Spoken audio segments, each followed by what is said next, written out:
Assalamualaikum warahmatullahi wabarakatuh.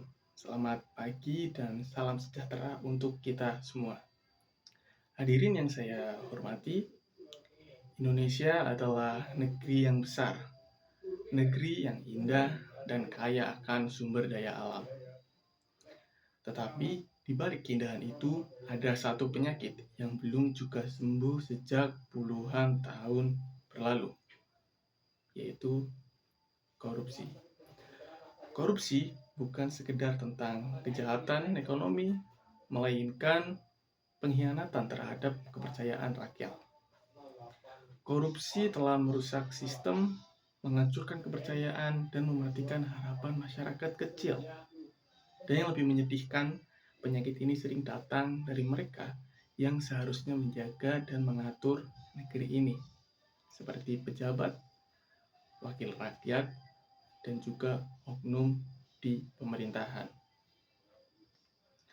Saudara-saudara sekalian, kita pasti tidak asing dengan berita korupsi.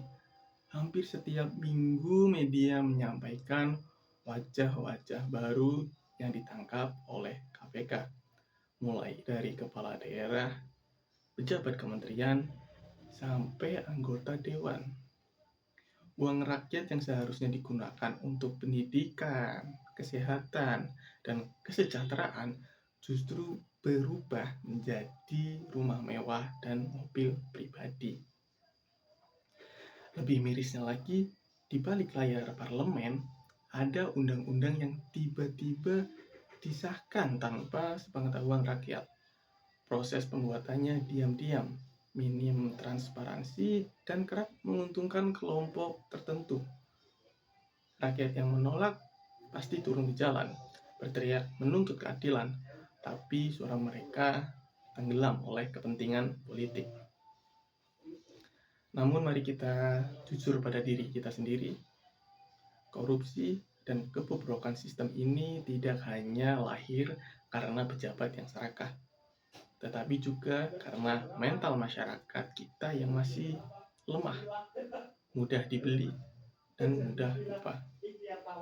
Banyak di antara kita yang marah ketika haknya dirampas, tapi ketika diberi jabatan, fasilitas, atau sedikit uang, tiba-tiba tenang, bungkam. Disinilah akar masalahnya. Bukan hanya sistem yang rusak, tapi kesadaran moral bangsa yang rapuh. Hadirin sekalian, bangsa kita ini tidak akan berubah hanya dengan mengganti undang-undang atau mengganti pejabat. Selama karakter dan moral seseorang tidak berubah, semua itu akan menjadi sia-sia. Sistem bisa diperbaiki, tapi mental korup sangat sulit untuk dihapus jika tidak dimulai dari diri kita sendiri. Pasti kita sering menyalahkan pemerintah, tapi mari kita berbenah. Seberapa banyak dari kita yang masih mencontek saat ujian? Berapa banyak yang mengambil hak orang lain demi keuntungan pribadi?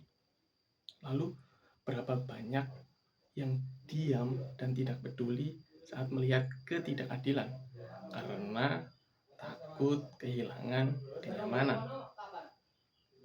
Itulah bentuk-bentuk kecil dari korupsi yang kita biarkan tumbuh dalam diri kita. Korupsi bukan hanya soal mencuri uang negara, tapi juga soal mencuri kepercayaan, mencuri kejujuran, dan mencuri kesempatan orang lain. Untuk itu, langkah pertama yang harus kita lakukan adalah menanamkan integritas sejak dini. Pendidikan moral dan karakter tidak boleh hanya sekedar formalitas di sekolah, tetapi menjadi budaya hidup sehari-hari. Yang kedua, rakyat harus berani bersuara, mengawasi pemerintah, dan tidak mudah dibungkam oleh uang atau jabatan.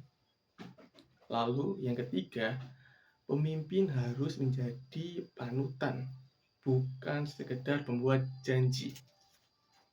Saudara-saudara yang saya banggakan, kita tidak kekurangan ahli hukum, tapi kekurangan penegak keadilan yang berani melawan sistem yang busuk.